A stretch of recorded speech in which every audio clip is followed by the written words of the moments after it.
Welcome to Ren Behind the Practice. I'm Sophie Campisi. I'm a holistic business strategist and startup expert, and I spend a lot of my time in conversation with practitioners, coaches, and healers about the behind the scenes of their businesses. What I started noticing is that some of the most honest, important conversations about building a practice were happening quietly, one-on-one, behind the scenes, and often in isolation. Most practitioners are incredibly skilled at the work they do with their clients, but very few of us were ever taught or trained in how to build a successful startup business. And suddenly we've been left to figure it out on our own. This podcast exists to bring those conversations forward, the dreams, the uncertainty, the highs and lows, the recalibrations, and the messy middle. My hope is that by normalizing these conversations, we can soften the stigma, feel less alone, and start closing the gaps together. Today's guest is Bindi Ashar. Bindi is a psychic wealth channeler and tarot reader. She helps spiritual women connect with their divine femininity to open up the effortless flow of abundance. Bindi, it is so great to have you here. Thank you for showing up and having this conversation with me today. Thank you so much for having me, Sophie. It's a delight to be here. Before we look behind the scenes today, can you share with us a little bit more about the work that you do with your clients? Yes. So it's really deep work. It's not surface level, like I don't look into your bank account and tell you where to spend your money or what to do with it. It's more about we go deep into the traumas that you've had growing up. And a lot of the times we have so many trauma wounds around money because, of course, the society has taught us to be one type of a way. We grow up seeing our parents usually struggle super hard to make money. And even if they did make money, they were probably always busy and they did not give us enough time. So we all carry these certain things, or sometimes we're made to feel guilty about having too much because parents say like, oh, money is evil, or the society says money is evil. So these things I feel are done to keep us small and to keep the rich people richer, the 1%, the 1%. I want the 1% to be the 2%, 3%, 4%, 5%, everybody one day. Because if we did not live in such a capitalistic society, I feel like each one of our needs will be met. And I want everyone to truly believe that they are deserving. They were born deserving and their needs deserve to be met. And through my work, I really want them to like have that 100% confidence that they are taken care of by the universe. So I channel through Goddess Lakshmi specifically, but you could have your own like universe, your own God, whatever you believe in. And Goddess Lakshmi also, by the way, she is a Hindu goddess, but she does not like discriminate regardless of your caste, gender, sexuality, anything. She loves everybody equally. She is, the mother that a lot of us crave sometimes in adulthood because not all of us have a great relationship with our parents. So she has really been that inner parent for me, that guiding force. And once I built a relationship with her, my life entirely shifted. My money trauma started getting healed. I started making better money decisions when it came to spending because before I used to be ruthless. I've had like really bad credit card bills and debts and stuff to the point where I felt so guilty at one point in my life that they were harassing my mom because of my credit card debt. And that's the day that I will never forget. But I have forgiven myself for that. At least now that I've come to the point where I'm able to support my parents fully and take care of all of their needs. And I want everybody to be able to do that because sometimes we're in such a low, dark place. Like this world is not the nicest to people who don't have a lot. So you're stuck in that loop almost of like, oh, one bad thing after another bad thing after another bad thing. And it keeps draining your finances. But we really got to get out of that loop somehow. And I don't hate using this word, but it's such a cliche word, but got to get out of the matrix a little bit and really understand that we are taught these things to keep us small. We need to make more money if we want to do good things in the world as women entrepreneurs, because we are the conscious people. We are the ones who are trying to take world toward better consciousness. This is why I work so much with spiritual women entrepreneurs. And I always, always, always make sure that their energetics are squeaky clean, their intentions are squeaky clean, because I do not want to empower somebody who's going to go abuse and exploit people. I will only empower women who I know are going to go empower other women and other men and other non-binary people and the whole world. So that's what I've been doing like right now. And I've been running, 6-week cohorts and taking women through the experience where they go from like zero to four, five finances to like eight, nine, 10 by the end of the 6 weeks. And they have a relationship with the goddess of abundance, goddess Lakshmi, and they have their ritual to do every day, and their money worry time goes down significantly from like worrying all day about money. Now they're like, I have a structure. I give them 15 minutes a day to worry about anything. I'm like, after 15 minutes, you're done. You're not going to worry about anything else. So that's kind of the gist of what I'm doing right now. And it's like really exciting work because this has been in the making for so long. This kind of work, this comes from my mom and my grandmother. The mantras that I tell people to do are literally given to me by my grandmother. So it's very close to my heart and it's very special. So that's why this work is like so like it just lights me up to talk about it. So is that the main structure of your business model is group cohorts, or do you also do one-on-one? Like what are the pillars of your business model? So I do one-on-ones and group. It's a hybrid model. So in the 6 weeks, 3 weeks are private with me and 3 weeks are group so that they get that one-on-one meditation with me and the wealth activations. And at the same time, they get the money wound healing that we need to do one-on-one. But at the same time, they get the soul sisterhood because I only do like 3 to 4 women per cohort because I want to keep it super intimate because this is the soul sisterhood that they're going to carry with themselves, with each other for their life. So yeah, it's like you get that too, and you get private time too. So kind of hybrid has been working the best for me right now.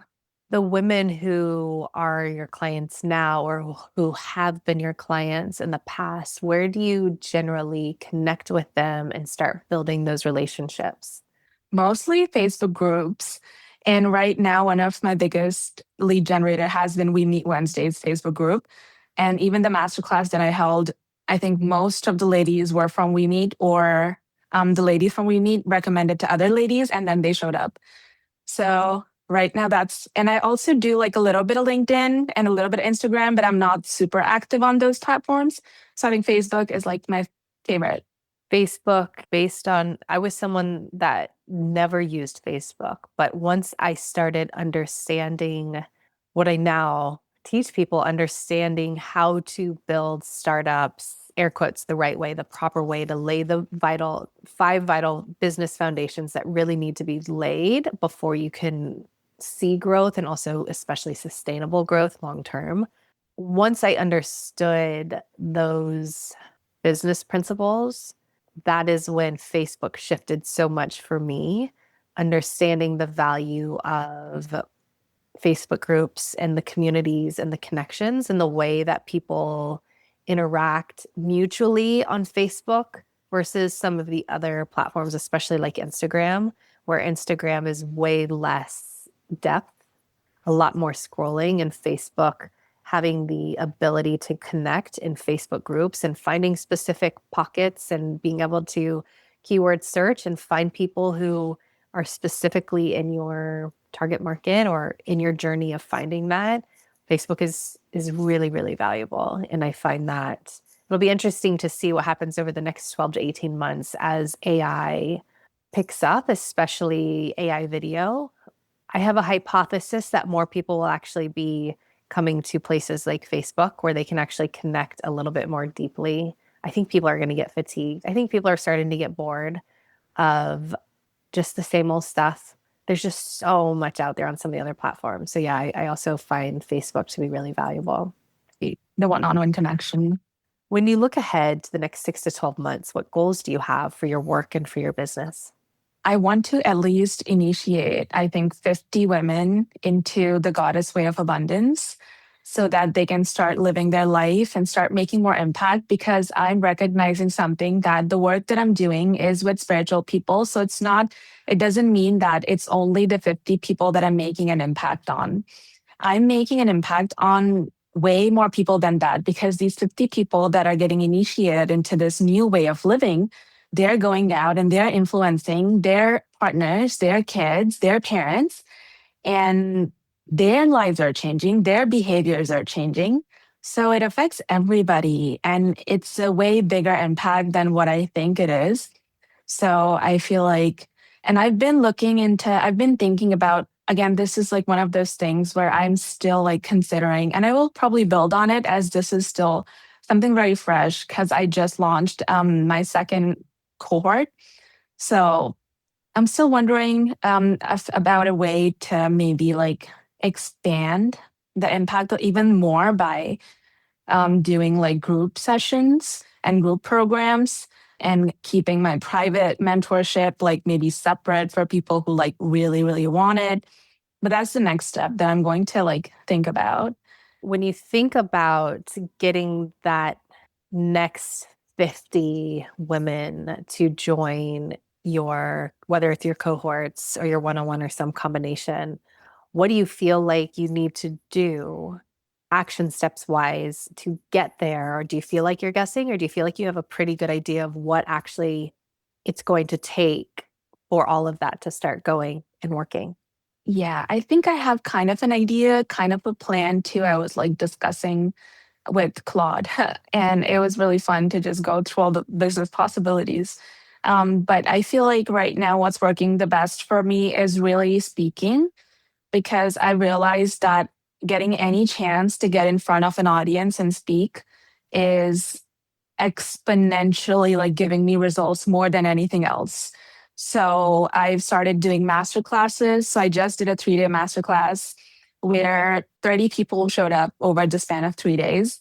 And it was amazing. And I sold on the master class and there were sales from the master class. So that's kind of how my sales engine has been. So I start with like, so my lead generation is mostly on WeMeet or other Facebook groups where I'm like, I post for like a free written tarot reading or a free written channel session. And then I send them that reading with my links that if they want to book an extra session with me or invitation to the masterclass. And then that's how I get people into my world. And then they're in my Facebook group, which is amazing. So that it's kind of like a connection, like you get to connect with each and everybody.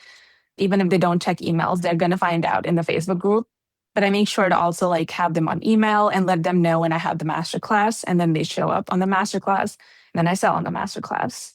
And that's just kind of been my engine right now. But sometimes, like randomly, people show up from like places that you don't expect. And that's just miracles. I leave room for miracles always for clients to find me. Is there anything that feels unclear or uncertain about getting to that 50, whether it's, that kind of engine that you have going right now or other things that you think it might take or you might need to layer in? I have been thinking to actually like grow my just reach to more women who are in impactful positions. I want to do LinkedIn more. I want to be more present and I do want to have more conversations with women who are at higher level positions because I feel like I have helped a lot of people who are not in the greatest place to bring them out from there to like a great place. But I want to explore people who are already in a great place. How can we take them to the next level? But again, that's my pre-qualification that they got to be a good CEO. They got to be a good conscious entrepreneur with good intentions.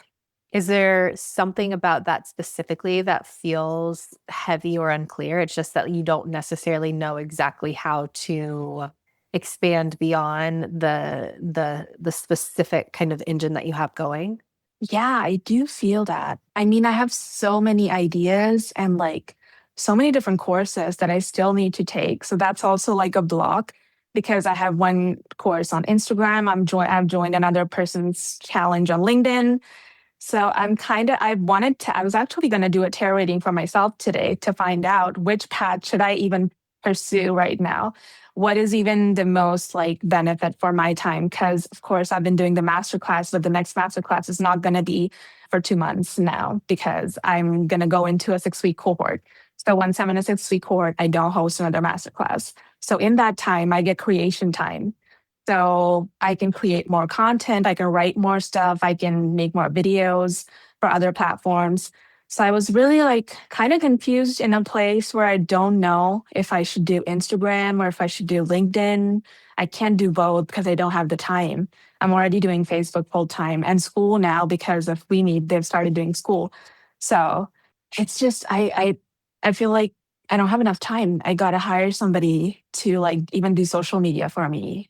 Yeah, it's a lot. I mean, this comes up over and over and over again with people about the overwhelm of, and I mentioned it in the intro to these episodes as well, the overwhelm of so many different tactics, so many different paths. Everyone's saying, do this, it's going to work, do this, it's going to work. And not only the overwhelm of that, but that layered on with the reality of solopreneurship and like simply like how many hours in the day do we have to be with our clients and do the work and do a good job, continue to bring forward high quality work, then running the business, and then connections and growth and leads, however you want to put it in that bucket.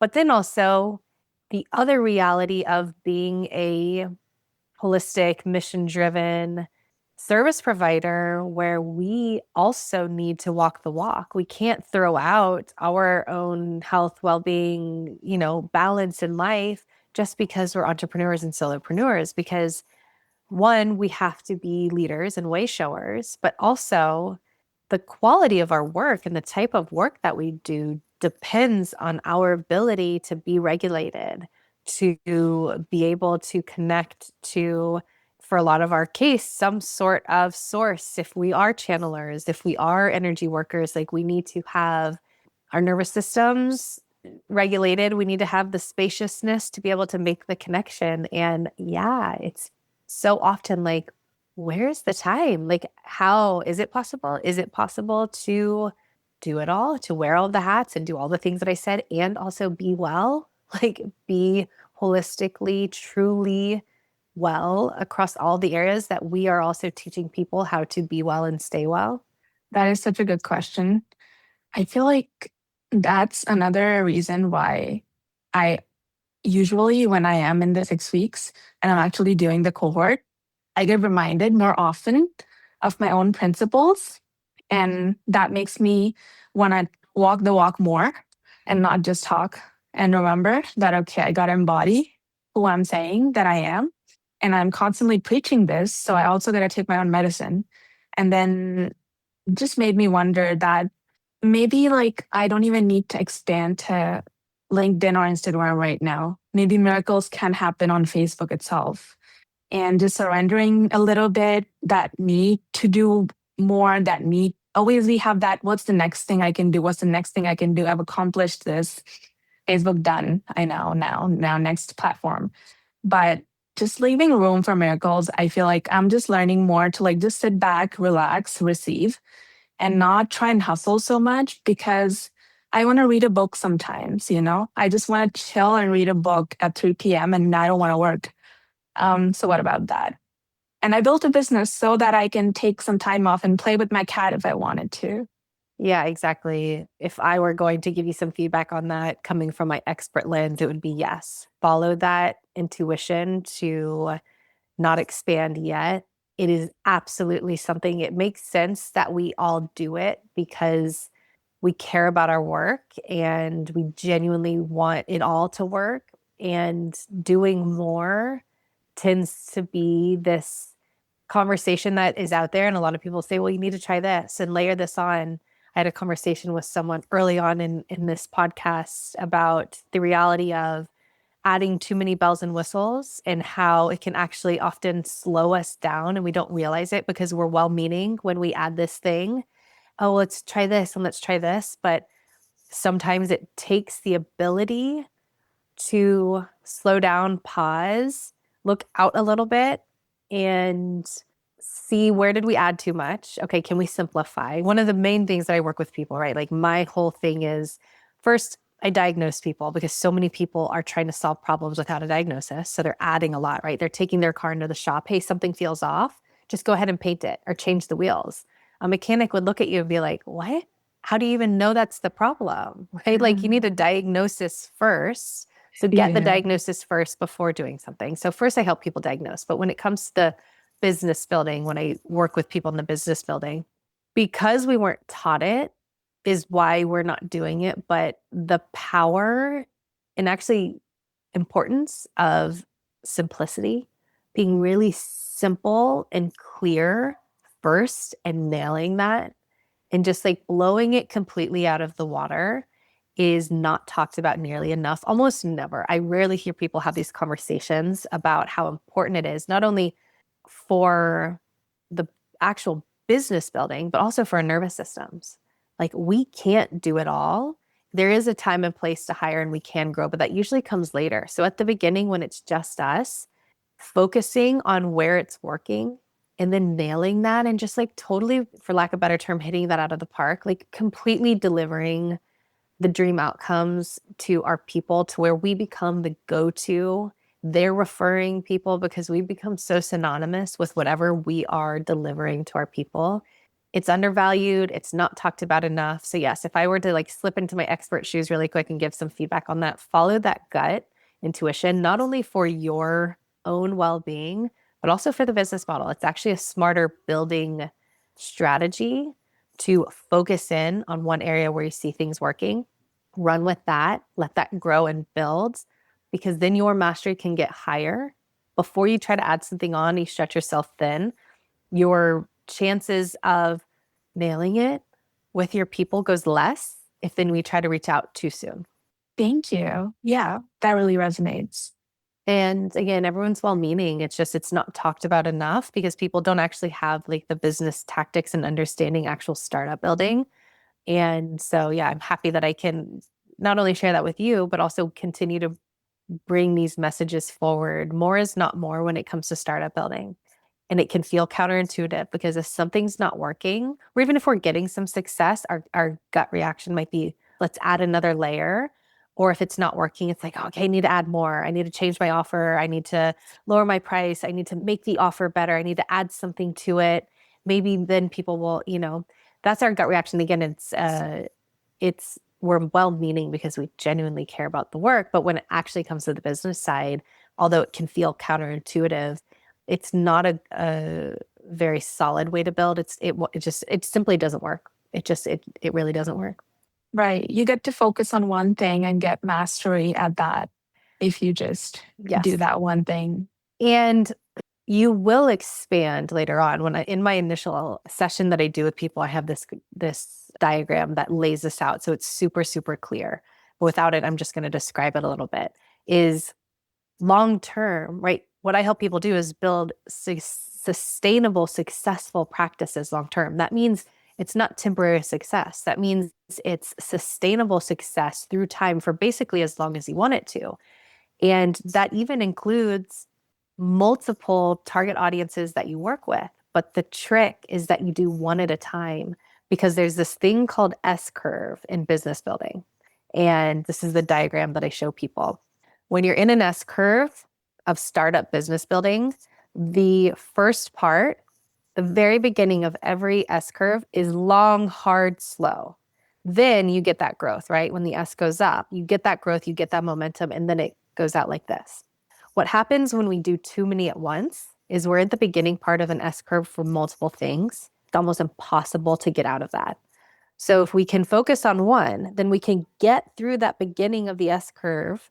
First, it's going to be the hardest part. It's going to be the very hardest part of business building. So let's focus on one so we can put all of our time, money, resources, and energy on getting through the slow part of the S curve of one. And then you'll get the momentum, things will be flowing. Then when you go into your second, whether it's a new offer, it's a new target market, layering in successful CEOs after working with women who are, solopreneurs, just for an example, you still have the hard part of the S curve to get through with this next population, but your first S curve is already successful, right? So you have time, money, resources on your side. You can hire at that point, not like, I need to hire because I can't do it, but like truly there's so much demand and this business model is working. It's a success. Now I'm ready. Feels like time to add on a new one. Again, you still have to get through the S curve, but your first one, you're already on the up of that. So then the next time you go through that slow, long part of the S curve, again, you have more time, money, resources, and energy and spaciousness. So you're not in scarcity.